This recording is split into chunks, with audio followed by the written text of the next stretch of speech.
काका जुमन आंखे असलम यारब जे ज़िंदा हुजण जूं लख लख मुबारकूं हुजनि। ख़ैर मुबारकूं पुट, पर तूं रुगो मूंखे एतिरो सवलो सम्झाए त मां पंहिंजे ॿिन्ही पुटनि खे इंडिया जे जेल मां कोठाए हिते कीअं अची अचां। पर काका हिन ख़त में हिकिड़ी ॻाल्हि लिखियलु आहे। इंडिया जी पुलिस आरब ऐं असलम ते हथियार रखण जे ॾोह में FIR काटे कोर्ट में उनजो केस हलाए उनखे 10 साल टीप ॾियारी आहे।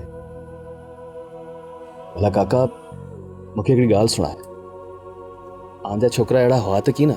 ए अबा, हथियार जी ॻाल्हि त परे रही, पर आरब ऐं असलम एॾा त सादा आहिनि जो मच्छी जे शिकार खां सवा ॿियो उन्हनि खे कुझु की न अचे। काका इंडिया जी पुलिस ऐं फ़ौज अहिड़ा ज़ुल्म कंदी आहे।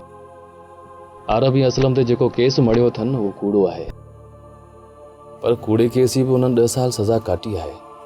हाणे त उन्हनि खे बरी करणु घुरिजे।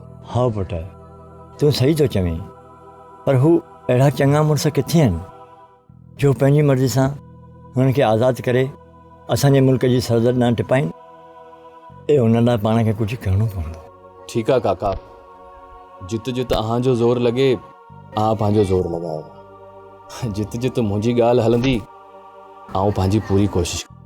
बसि पुट, हाणे अलाह पंहिंजी मदद कंदो।